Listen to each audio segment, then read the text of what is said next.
ತಾವೆಲ್ಲ ಮಾಡಿದ್ದೀರಿ.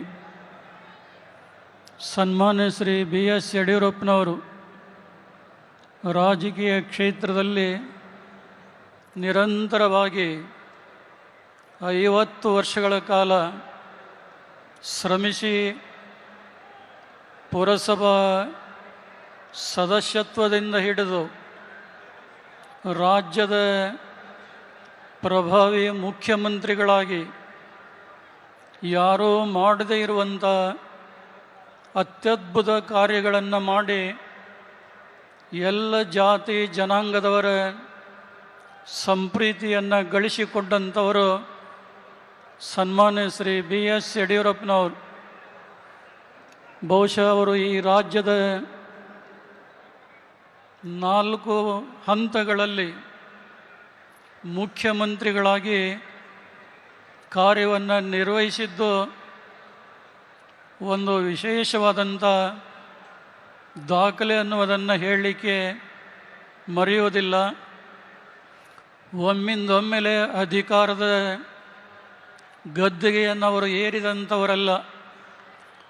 ಜನಸಾಮಾನ್ಯರ ಧ್ವನಿಗೆ ಸ್ಪಂದಿಸಿ ಬಡ ಜನರ ಭಾವನೆಗಳನ್ನು ಮನ್ನಿಸಿ ರೈತರ ಸುಖ ದುಃಖಗಳನ್ನು ಕಂಡು ಅವರಿಗೆ ತಮ್ಮ ಅಮೂಲ್ಯವಾದಂಥ ಸಹಕಾರವನ್ನು ಕೊಟ್ಟು ಬೆಳೆಸಿದಂಥ ಕೀರ್ತಿ ಅವರಿಗೆ ಸಲ್ತಾ ಇದೆ.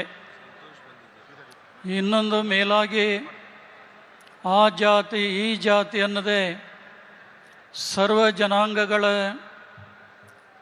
ಧಾರ್ಮಿಕ ಕೇಂದ್ರಗಳಿಗೆ ಕರ್ನಾಟಕದಲ್ಲಿ ಮೊಟ್ಟ ಮೊದಲಿಗೆ ಏನಾದರೂ ಅನುದಾನ ಕೊಟ್ಟಂಥ ಮುಖ್ಯಮಂತ್ರಿಗಳಿದ್ದರೆ ಅವರು ಸನ್ಮಾನ್ಯ ಬಿ ಎಸ್ ಯಡಿಯೂರಪ್ಪನವರು ಅಂತ ಹೇಳಲಿಕ್ಕೆ ಹೆಮ್ಮೆ ಅನ್ನಿಸ್ತಾ ಇದೆ. ಇವತ್ತು ಈ ವೇದಿಕೆಯ ಮೇಲೆ ಸಹಸ್ರ ಸಂಖ್ಯೆಯಲ್ಲಿ ಎಲ್ಲ ಸಮುದಾಯಗಳ ಮಠಾಧೀಶರು ಆಗಮಿಸಿರುವಂಥದ್ದು ಅವರ ಮೇಲೆ ಇಟ್ಟಿರುವಂಥ ಅಭಿಮಾನಕ್ಕೆ ಕಾರಣವಾಗಿದೆ ಅಂತೇಳಿದರೆ ತಪ್ಪಾಗಲಾರ್ದು. ಸಮಗ್ರ ಕರ್ನಾಟಕದ ಅಭಿವೃದ್ಧಿಗಾಗಿ ಸಂಕಲ್ಪ ತೊಟ್ಟು ಇವತ್ತು ಅವರು ಮಾಡಿದಂಥ ಕೆಲಸ ಕಾರ್ಯಗಳನ್ನು ಕಂಡು ರಾಜ್ಯದ ಮೂಲೆ ಮೂಲೆಗಳಿಂದ ಜನಸಾಗರ ಹರಿದು ಬರ್ತಾ ಇದೆ. ಜನರನ್ನು ನಿಯಂತ್ರಿಸುವಂಥದ್ದು ತುಂಬ ಕಷ್ಟವಾಗ್ತಾ ಇದೆ. ನಿಜವಾಗಲೂ ಇಲ್ಲಿ ಬಂದಂಥ ಅಭಿಮಾನಿಗಳನ್ನು ನೋಡಿದರೆ ನಿಜವಾಗಲೂ ಇದು ಅಭಿಮಾನೋತ್ಸವ ಸಮಾರಂಭಕ್ಕೆ ಸಾರ್ಥಕವಾದಂಥ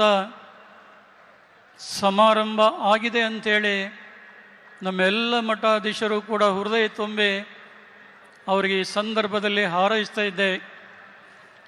ಬಹುಶಃ ಅವರು ರಾಜಕೀಯ ಜೀವನದ ಸುವರ್ಣ ಮಹೋತ್ಸವದೊಂದು ಅಪೂರ್ವ ಸಂದರ್ಭದಲ್ಲಿ ದಕ್ಷ ಪ್ರಾಮಾಣಿಕ ಭಾರತ ಸರ್ಕಾರದ ಗೃಹ ಸಚಿವರಾದಂಥ ಸನ್ಮಾನ್ಯ ಶ್ರೀ ಅಮಿತ್ ಶಾ ಅವರು ಈ ಸಮಾರಂಭವನ್ನು ಉದ್ಘಾಟಿಸಿ ಇಲ್ಲಿ ಸೇರಿದಂಥ ಜನಸಮುದಾಯವನ್ನು ನೋಡಿ ಅವರು ತುಂಬ ಆಶ್ಚರ್ಯ ಮತ್ತು ಆನಂದವನ್ನು ಪಟ್ಟಿದ್ದಾರೆ ಅಂತ ಹೇಳಿದರೆ ಅತಿಶಯೋಕ್ತಿ ಆಗಲಿಕ್ಕಿಲ್ಲ.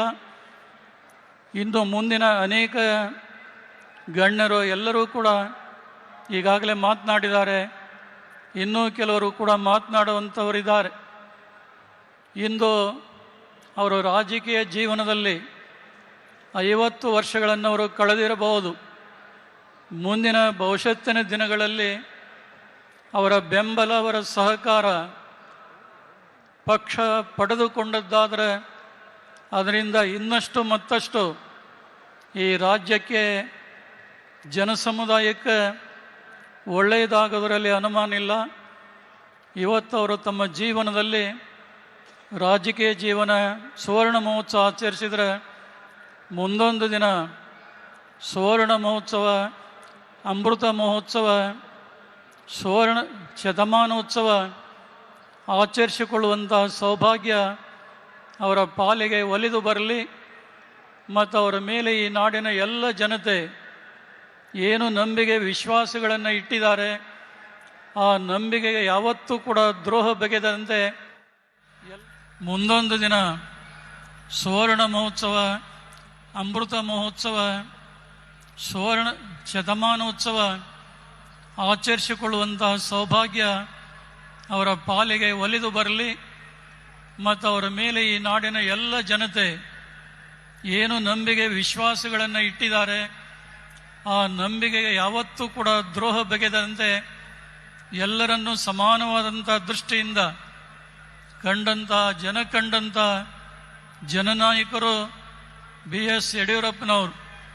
ಬಹುಶಃ ಅವರು ದೇವರು ಅವರಿಗೆ ಪರಿಪೂರ್ಣವಾದಂಥ ಆಯುಷ್ಯವನ್ನು ಕೊಡಲಿ, ಆರೋಗ್ಯವನ್ನು ಕೊಡಲಿ ಮತ್ತು ಅವರಿಂದ ಈ ನಾಡಿಗೆ ನುಡಿಗೆ ಯಡಿಯೂರಪ್ಪನವರ ಅಭಿಮಾನಕ್ಕೆ ಈ ಸಮಾರಂಭ ಸಾಕ್ಷಿಯಾಗಿದೆ ಅನ್ನುವಂಥ ಹರುಷವನ್ನು ವ್ಯಕ್ತಪಡಿಸಿ ಇಲ್ಲಿ ಆಗಮಿಸಿದಂಥ ಎಲ್ಲ ಮಠಾಧೀಶರ ಪರವಾಗಿ ಜಗದ್ಗುರುಗಳವರು BS ಯಡಿಯೂರಪ್ಪನವರಿಗೆ ಗೌರವಪೂರ್ವಕವಾದಂಥ ಒಂದು ಗುರುರಕ್ಷೆಯನ್ನು ಕೊಟ್ಟು ಶುಭವನ್ನು ಈ ಸಂದರ್ಭದಲ್ಲಿ ಹಾರೈಸ್ತಾ ಇದ್ದೇವೆ.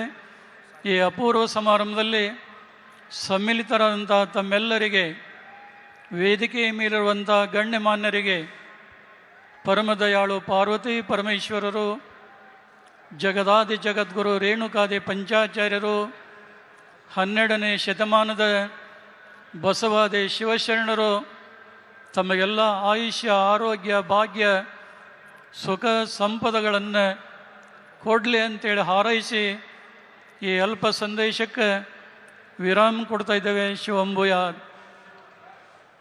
ರಂಭಾಪುರಿ ಪೀಠದ ಜಗದ್ಗುರು ಪರಮ ಪೂಜ್ಯ ಶ್ರೀ ಪ್ರಸನ್ನ ರೇಣುಕಾ ವೀರಸೋಮೇಶ್ವರ ಶಿವಾಚಾರ್ಯ ಮಹಾಸ್ವಾಮೀಜಿಗಳಿಗೆ ಧನ್ಯವಾದಗಳು. ಸರ್ವರಿಗೂ ಸಮಪಾಲು, ಸರ್ವರಿಗೂ ಸಮಬಾಳು, ಸಾಮಾಜಿಕ ನ್ಯಾಯವೇ ಕರ್ತವ್ಯ ಪಾಲನೆಯ ಧ್ಯೇಯ. ಈ ಮಾತಿನಂತೆ 5 ದಶಕಗಳ ಕಾಲ ನಮ್ಮ ಸೇವೆಯನ್ನು ಮಾಡಿದ್ದಾರೆ ಶ್ರೀ BS ಯಡಿಯೂರಪ್ಪನವರು. ಇದೇ ಹಾದಿಯಲ್ಲಿ ಇದೀಗ ಸಾಗುತ್ತಿದ್ದಾರೆ ಶ್ರೀ BY ವಿಜಯೇಂದ್ರ ಅವರು. ಶ್ರೀ BY ವಿಜಯೇಂದ್ರ ಅವರು ನಮ್ಮನ್ನೆಲ್ಲ ಉದ್ದೇಶಿಸಿ ಮಾತನಾಡಬೇಕಾಗಿ ವಿನಂತಿ.